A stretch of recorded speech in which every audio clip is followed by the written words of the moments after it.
Welcome to Strung Out, the podcast that looks at life through the lens of an artist. Your host is the artist, writer, and musician, Martin Lawrence McCormack.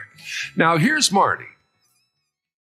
Hey everybody, welcome back to Strung Out, and this is the second part of my interview with Jim TASHJIAN, and we are going to get more into the creative end of things, and just had a great lesson here on how to change a broken string.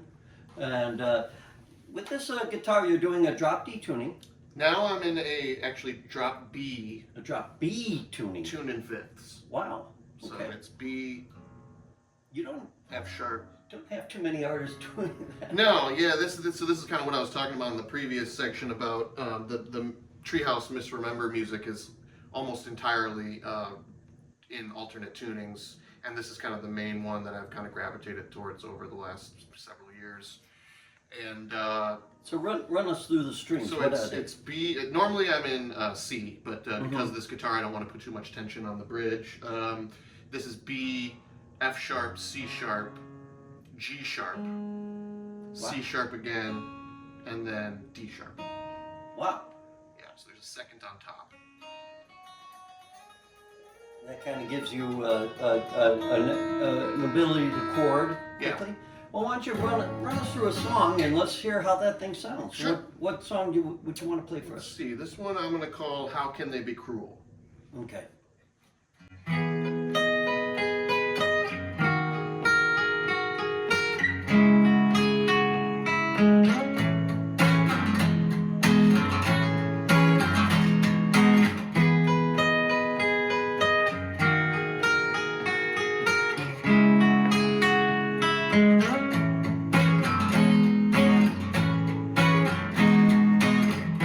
I'll put my thoughts out there. How can they be cruel?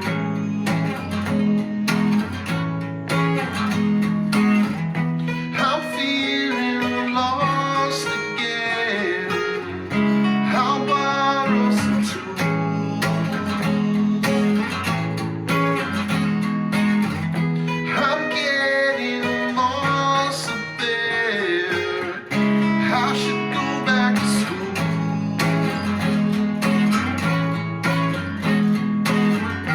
Put down my thoughts in pen. How can they be cruel?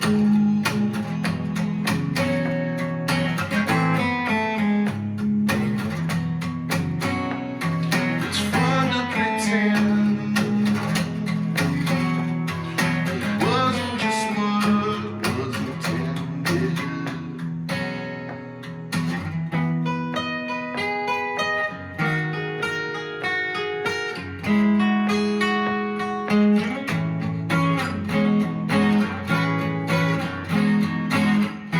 I'm feeling lost again.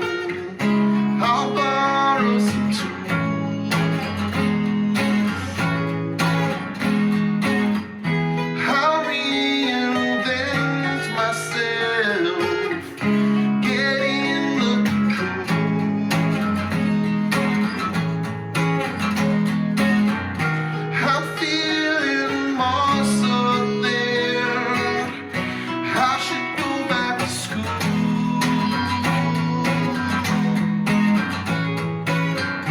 Put down my thoughts in pen. How can they be cruel? It's fun to pretend it wasn't just what was intended. It's fun to pretend it wasn't just what was intended. So fun to pretend. So fun to pretend. It's fun to pretend it wasn't just what was intended.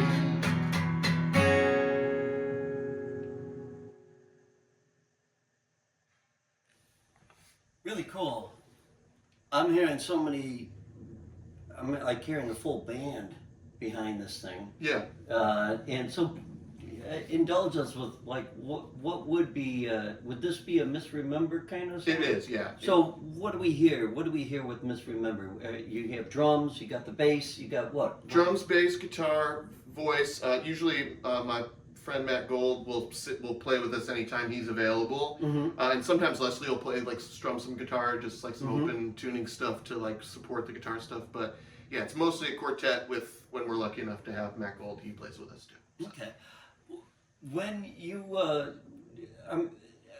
the early part of that song, that da, da, da, da, da, da, da, I was like, this kid must have, and I'm calling a kid, this young man, did you listen to like 70s albums when you were young or something? Because there's like there's a 70s and in sensibility in the way you're kind of, you know, the chord structure and everything. It's really it's refreshingly wonderful to hear.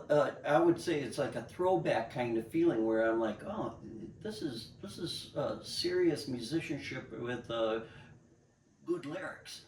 Great. I'll take it. I'll take it. I don't know if you're listening to the, you know, to some of those bands, but you know, there's you know, Heart and you know, just America and some of these bands that actually had a little bit of that, you know, kind of. I'm a big Neil Young fan. Okay. And the radio. You know, I was listening to The Drive and stuff a lot in the radio in my dad's car, and also working through like, you know, 70s guitar books when I was studying. You know, like Sultans of Swing and, you know, like all stuff like that. Like you know, all the Clapton 70s stuff, and just like the you know, iconic guitar solos and songs you have to learn if you're going to learn about the history of electric guitar. So yeah, I definitely have just come across a lot of that stuff. I mean, it's so hard for me to like think about like at what stages in my life who I'm listening to the most and stuff. But if you throw a band name out there, I'll tell you like, oh yeah, I definitely listen to them a lot, or I didn't. Or I didn't. It's not that it's just influences, which it's really nice because hearing it's just it's a very nice flow to all the songs so far I've heard. Thank you. Yeah, I'd say one thing is like, I grew up listening to the Beatles. That was kind of like the first music I even knew existed in the world. But then very shortly, once I was playing guitar, I got obsessed with Nirvana. So like, I feel like my music is, you could probably hear the middle ground between the Beatles and Nirvana is kind of. I can hear a little bit of Nirvana where you kind of come into your, you know, your chorus on some of this stuff. The low chunky guitar. Yeah, the chunk, you know, the grunt, you know, chunk, which, man, you know, what a great sound that is too. Yeah. But there, again, you're coming up with something by these different influences that is totally your own kind of sound, which is great. And with the, you know, the previous interview, you played a song that lyrically was talking about burning down the nation. Yeah. And I just wanted to touch on that. As a songwriter, how do you write your songs? And do you well, Capers the dog saw somebody going by. Must be a fan. She's screaming for you. How do you write your songs? Do you, you know, do you come here, Capers? Very slowly, I would say. But, yeah, like, I heard, man, I don't know if it was maybe like an old Charlie Rose interview with Neil Young or something, but he was talking about like not necessarily knowing if there's a God or not, but believing that there is something just from the sheer like sitting down with the guitar and having a song come to you, like where it almost feels fully formed. Sure. You know, that idea, and like someone like Paul McCartney who says he dreamt yesterday, like he woke up from a dream and thought this was a song that he had heard somewhere in his life, and it was just like a fully formed song. Yeah. I can't say that that's happened on that level to me, but there are those moments where you're sitting there and a song fully forms in a matter of 2 hours, sitting there and playing it. And those are so rare, but I feel like the thing that keeps me coming back to the guitar is like just trying to, those rare fleeting moments. How do you capture those? I mean, because now I think the voice memo thing has been huge for me, just to be able to record on my phone without having to set up a microphone or whatever. So like when I was talking in the previous interview about how I went through a bit of a drought, like a dry spell, a writer's block, of something like that. It was really me revisiting these ideas that I just knew were good and that had lasted with me, where I'm always going back to them, but I just couldn't get it to that next level. And I kind of did like an intensive. Leslie was out of town for about 2 weeks, and I kind of locked myself in the apartment and just kind of forced myself every day to work on something that I knew was like a seed of an idea, and because I had a plan to go work with a good friend of mine, Mike Caskey, drummer, amazing. Bunny Patootie is his alias. He's put out some records. That I just kind of knew that like it was in a good place to take it to someone where we could like start working on it. Because I have learned a lot of lessons with Treehouse and Misremember about like fully writing these songs and having it just be me and the guitar and being like, yeah, I know the drums and bass are going to be like this, and this is the arrangement, and like this is the way it's going to be. It's all driven from the way it's played on the guitar, and kind of recording it that way, and then listening back and being like, I don't know, there's just something like missing, something stale about it that I think has to do with like I've just learned that I get better results in the studio when something is like pretty much there, but I'm never so far along that I can't change something drastically if I need to, you know, like.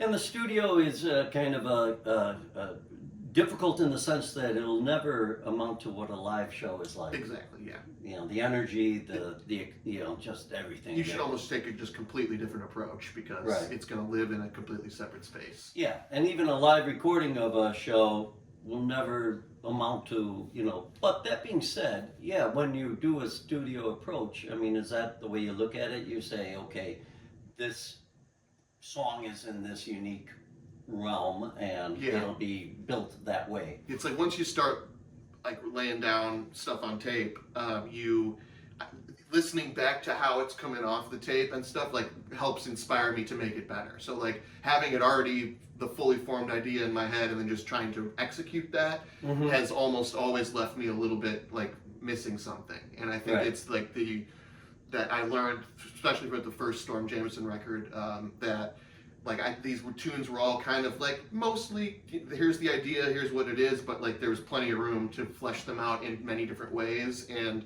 I was, as we were recording, and being like, oh yeah, this should have bass on it, or like let's put electric guitar, let's double the electric guitars on this.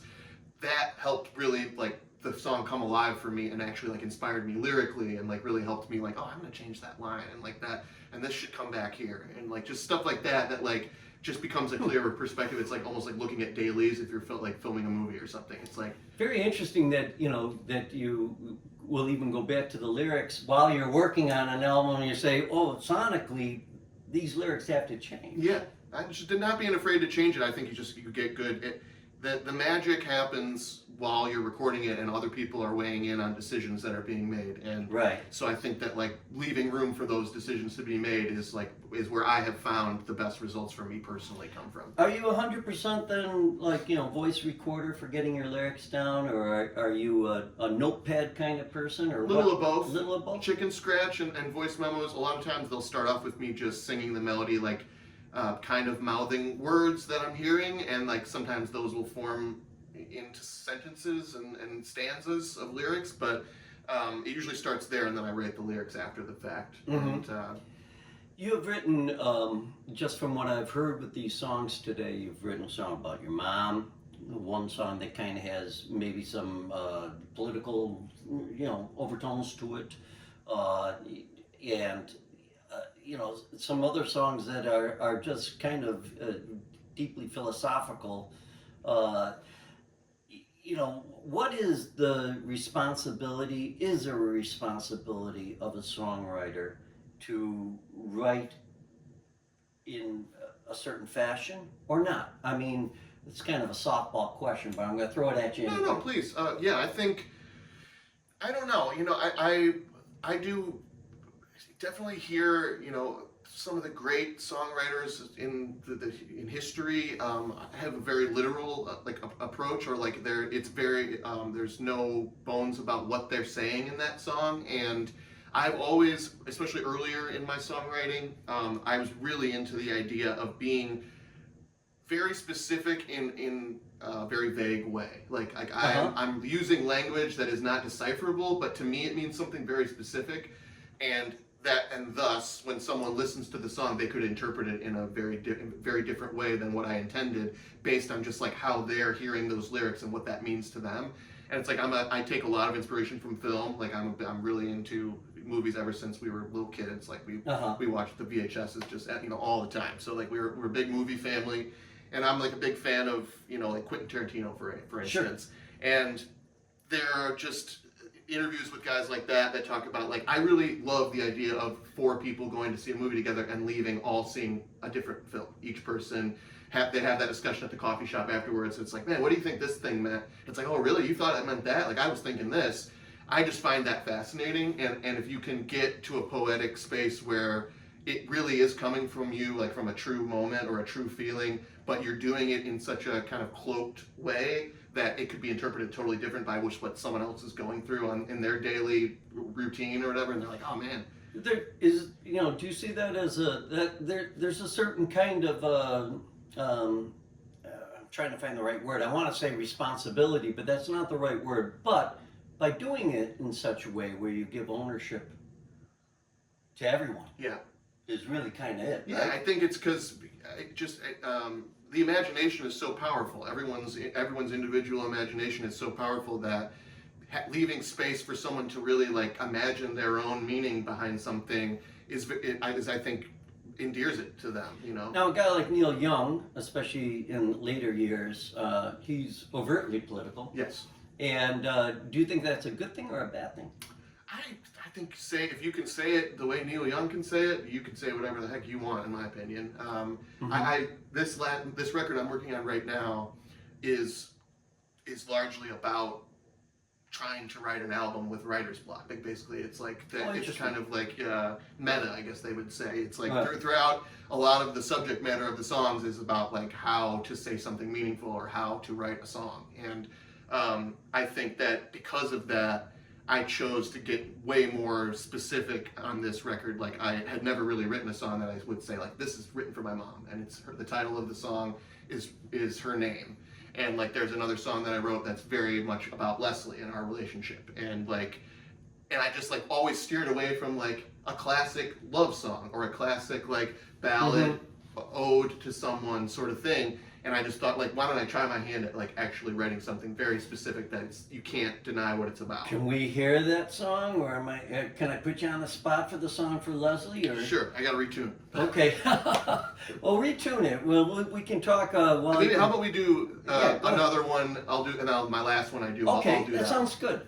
Because I think love songs are, they're probably some of the more difficult songs to write. I would agree, and I think that you can't until you have to be like my age before you can actually have a perspective on that. I think you have to be burned a couple times, and then you have to find that kind of that hard, that working relationship that.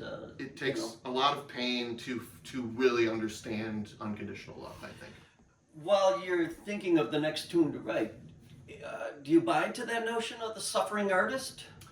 To an extent, I don't think you have to be suffering forever, but I think that that struggle and pain gives you perspective, and that gives your opinions and your perspective gives it value, I think. And I also think that with all the technology and the way music is moving, that it's just like there's something that will never be replicated of like when you just know something is really coming from someone's soul. I feel like even with how desensitized we are to human beings in general with the way that we live now, that like there's still some power to that is really perceptible to people of like, I know this guy means this, and yeah. Yeah, I think in many ways we might be seeing a renaissance of the singer-songwriter, because how can AI touch that? Yeah. How can AI touch the live experience of, breaking a string? Yeah. AI can't do that. And so there's some, and there's so much I want to talk to you about, but your generation, really kind of was probably the first generation to come in on social media. Yeah.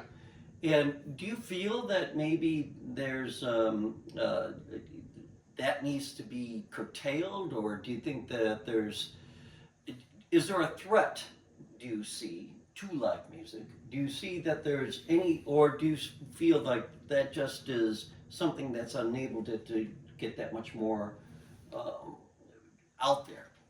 I think if you're forecasting, it looks bleak. Mm-hmm. But I think that I simply have to have the faith in human beings that it's just gonna feel like it won't feel right, and there will be like a pushback against stuff like this. I feel like there are gonna be those torch bearers out there that are always gonna be like, I'll never use a computer to entertain, people at a party, or like Right. I always want 5 individuals up there rocking out. But also, I feel like the younger people that like I've heard, I even have like friends now that have 18-year-old kids and stuff, so it's like, it seems like kids that have grown up with it from birth, they're like not as interested in it. Like it just kind of seems like it's moving in that direction of what I'm saying, Yeah. like they're like, yeah, this is not cool. Like what's cool is vinyl, or something like the kids that are like 16 years old that are like, and like if that's the way they feel and they're kind of like, yeah, I grew up with social media, I'm kind of bored of this. Like Instagram isn't real life. Like it's way more fun to go out and see live music. Then we're gonna be fine. You know what I mean? Like Right. it's like, and because like even people my generation are definitely pushing back against it now. Of like, yeah, like this is not. I don't like Facebook. I don't like Instagram, and like Instagram makes me feel terrible about myself, so I rarely use it. Mm-hmm. I basically go on Twitter for the jokes and baseball content, but but other than that, like it's like, and I feel like younger kids than us are kind of like, yeah, been there, done that. And if that's the case, and there's kind of a like, yeah, it's like being online isn't cool, then maybe we'll be fine. I think that's wonderful to hear, because I do think that everything is cyclical in nature, and you're right that I think people that grow up, it's easy to become jaded. I mean, if it's there in your face every day, but performing live or doing something, with that human interaction, I think that's going to take on more value as time goes on, because and especially if AI gets as good as the prognosticators are saying it will get. Yeah. That you're going to be hungering, for something real and something genuine. I feel like definitely that will hopefully be the case. I also feel like just the nature of economics and like the people with all the money are the people who grew up listening to Led Zeppelin, and so that's why Zeppelin tribute bands and like prog rock tribute bands and stuff are so big. And just like hopefully we don't bleed the middle class out of this country, and we don't strip the wealth away from people who are going to be music consumers, because by the time they're in their 30s, they're not as interested in a Beatles tribute band, or like they hopefully still want to hear new music coming out, or like they'll be interested in seeing legacy bands that are popular now. I mean, I don't know how it's all going to shake out. But. Well, you're going into some really interesting territory, where I feel like the artisan class is primarily a middle class kind of thing. It takes a little bit of you do have the grunt work that's involved with it, but there's a lot of learning that has to be done in order to become a good musician. And yeah, if they wipe out the artisan class, then maybe who knows what. I mean, a country's culture is really defined by their music, I think, in a lot of ways, more so than art. But so it's interesting to see where things are going. But give us a song, and we'll continue along this tack. We're going to take a little break after we have Jim TASHJIAN play, and you'll see throughout this whole podcast where you can access his music, not only with Misremember, but some of his other work projects, like District 97, and what's the other one? Storm Jameson. Storm Jameson, which was a night they were drinking whiskey and it was lightning out. Yeah. Actually, it was a random pull of a book off of a bookshelf in a library in Oh, France, great. where with a British author named Storm Jameson. Oh, great. We came up with an album, Brian, from our songwriting thing, Birds of Prey. Oh, yeah. Where Brian pulled a book off the shelf, and that was, so that's well done. So what's the name of this song? Let's see. I think I'm going to do one called Clever Peach. Clever Peach. I love it.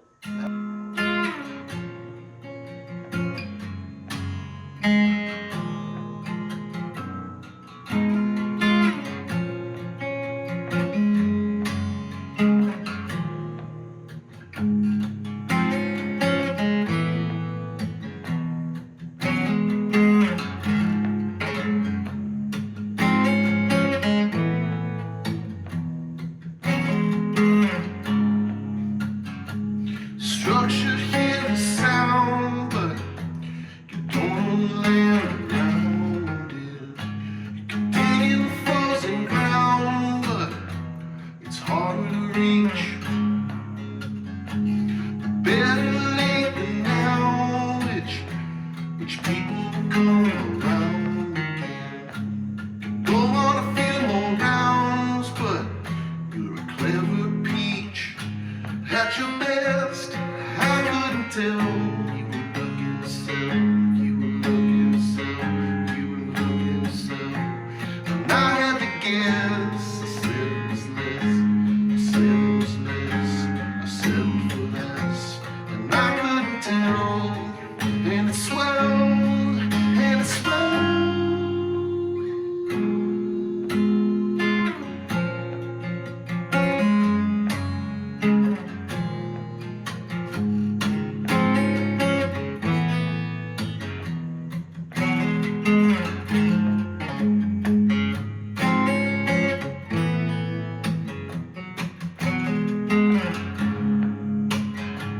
Structures clearly sound, but it's caving in around you.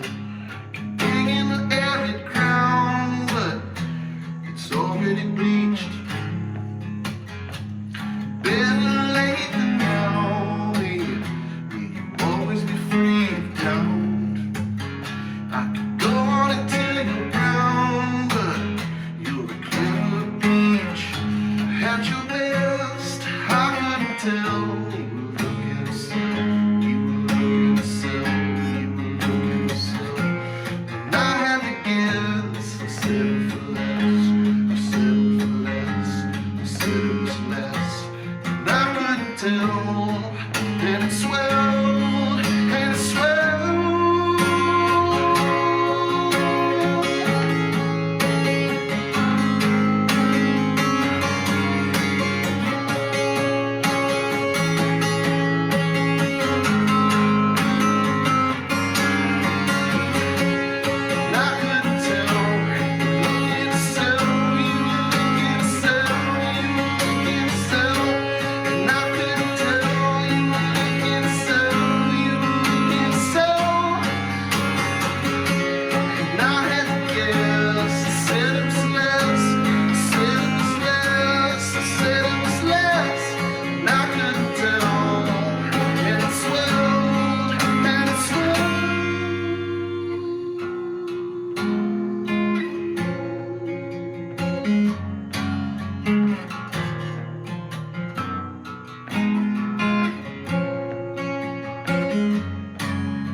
Wow, saving your good songs for the end of the podcast.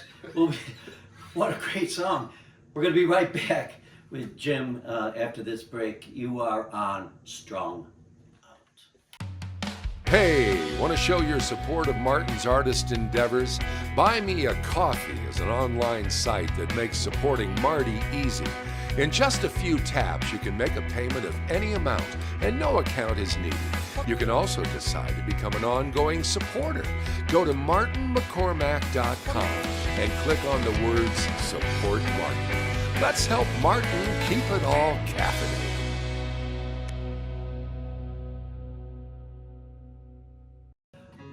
All right, we're back, and Jim is tuning down for the back up. I'm sorry, for the final song of this interview. Clever Peach, what a cool song! Thank you. Who's it about? Or what's it about? This is one of those that goes into the category of like a million ideas that are very specific to me, but you know, leaving them vague intentionally. I got the idea. I was working on a farm during the pandemic. My friend, at the risk of any illegality, I'll just say my friend had a farm in Michigan where he tended to crops, and it's all legal, but But anyway, so I was working on his farm because there was no work during the pandemic. So I went up there, and I was helping him with just doing stuff around the farm, and we would grill every night, and there was these great Michigan peaches, and we were grilling up peaches, and I was flipping peaches, and one of them, I dropped one of them, and it got off, and I was like, "Oh, clever peach, huh?" I just like made a little like comment to myself, and that just sparked the whole idea for the song. I don't know, it's very silly, but no, that's great. I love when that kind of stuff inspires a song. Yeah, because you know, in fact, it was the kind of thing where I was looking forward to hearing Clever Peach. Yeah. Coming back, you know, I was like, oh yeah, he's got the rhyme, it's coming, you know, which is great, because that's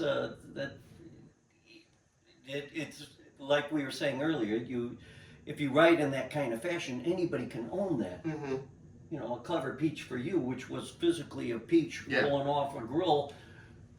Clever Peach can be somebody's, you know, girlfriend, exactly. Boyfriend, that's whatever. kind of what it ended up taking on a life of, like, it's kind of like a baby name to talk to someone, like, oh, you're a peach, you know, just like right, like that. And it is kind of like an angsty song about, you know, about relationships, not necessarily like, you know, boyfriend, girlfriend, but just relationships falling apart without communication, and sure.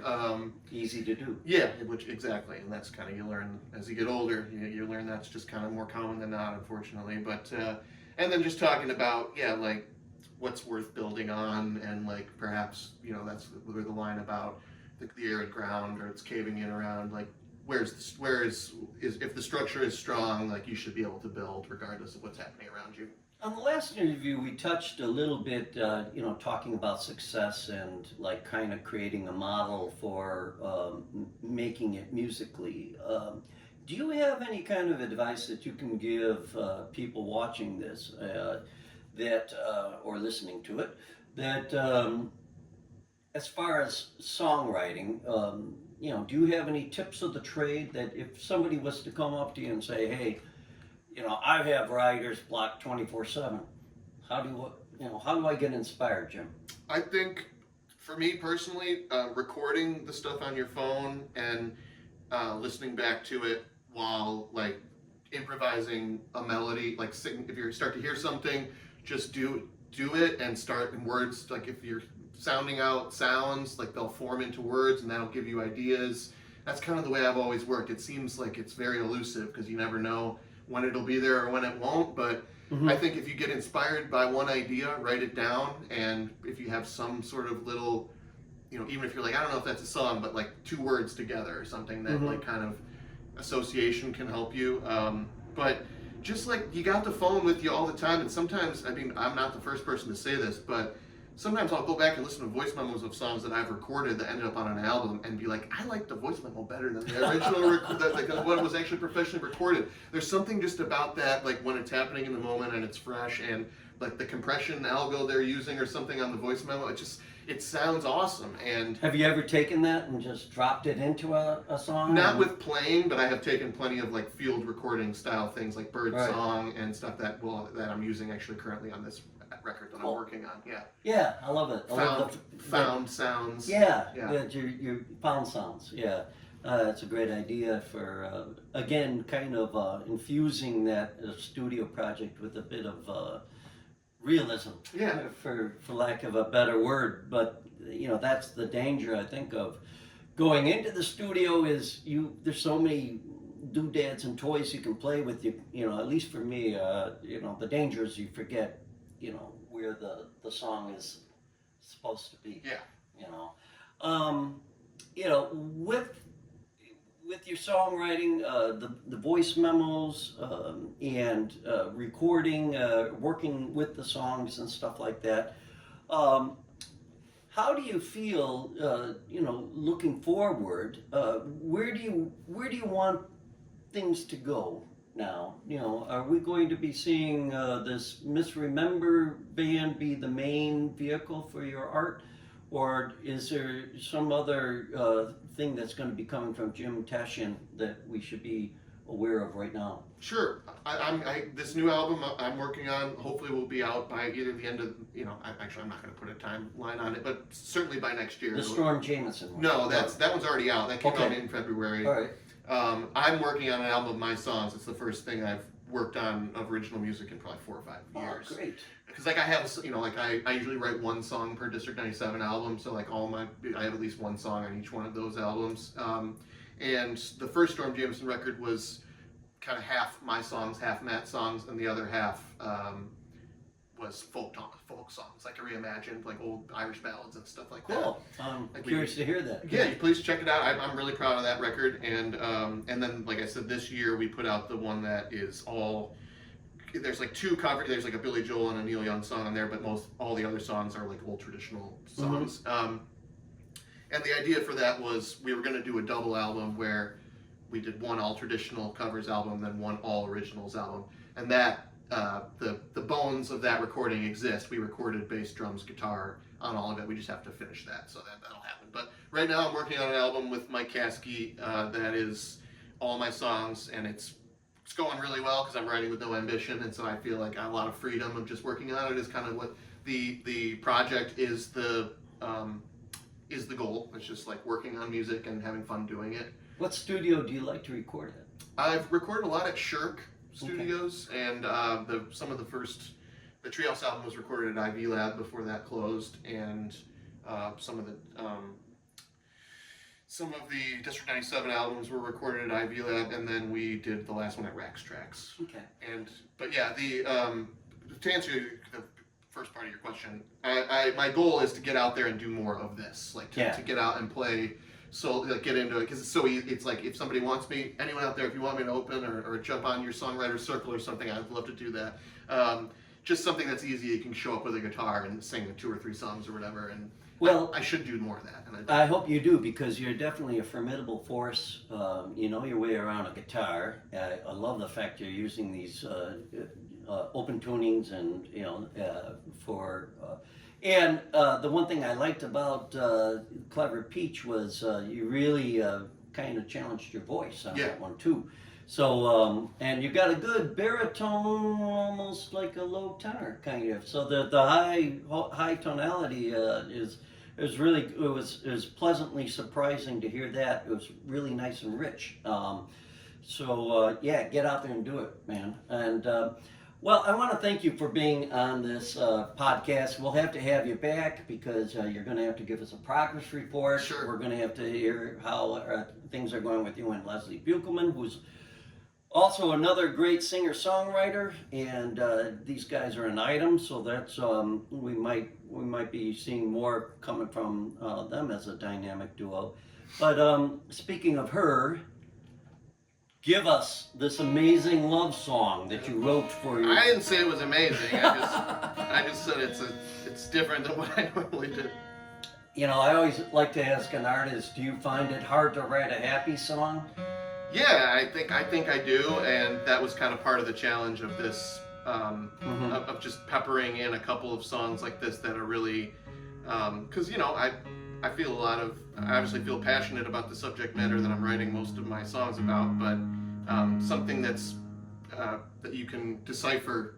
It's like anyone who knows me is going to know that Margaret Alice is about my mom because they know about my mom Maggie, and so that's it's just not be. I think you get older and you're not as afraid to be vulnerable, and that is where good stuff comes from. So I think.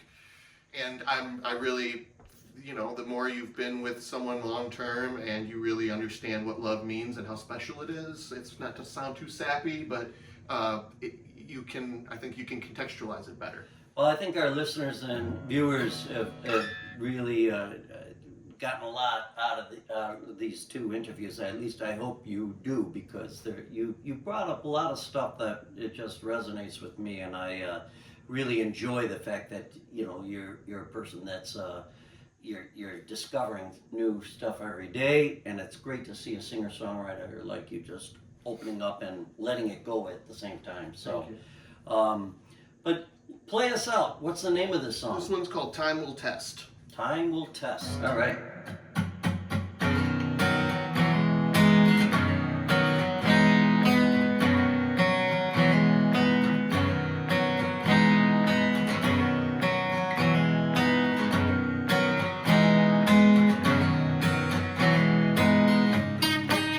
Start again. Yeah.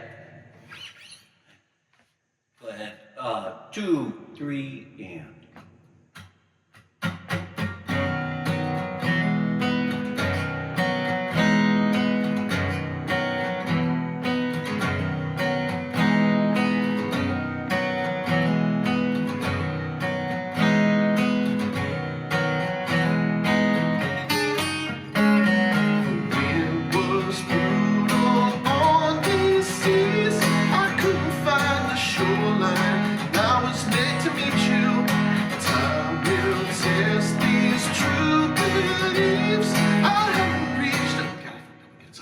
That's okay. That's the beauty of a podcast. I appreciate you Escape. let me doing it again. Yeah, no, These no. are like some of these newer ones. It's like I don't quite have the lyrics all in there yet, you know. But Well, I was going to compliment you on bringing new material in, because that's Evil Knievel. yeah, exactly. I always I admire that. Take the risk, and we can be here all day. It's all All right. right, great, thank you.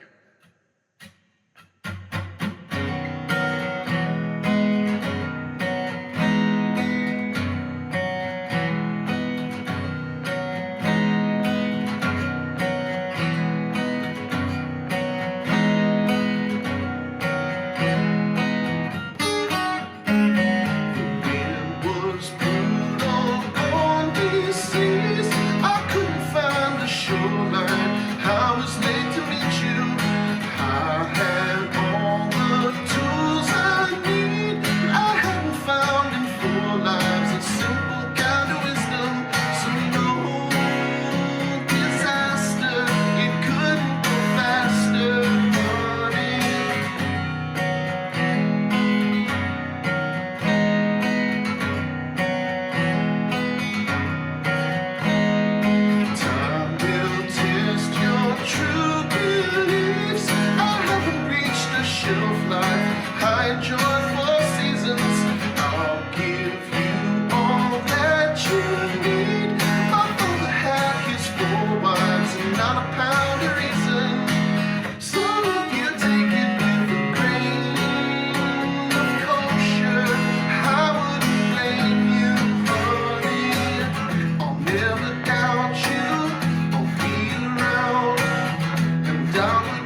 that's just a great power pop kind of positive song. Yeah. I love it.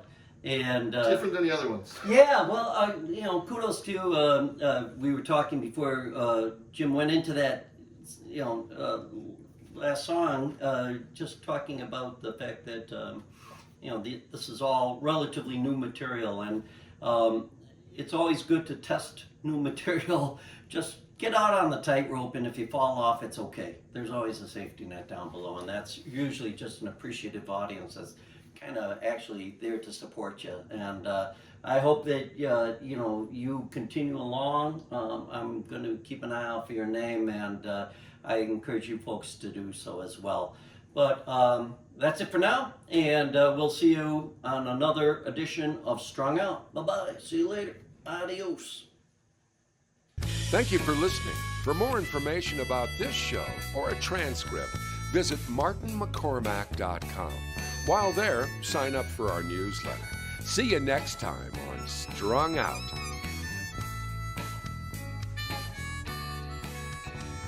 It's all so wrong, this pain we feel makes no sense at all. A swan song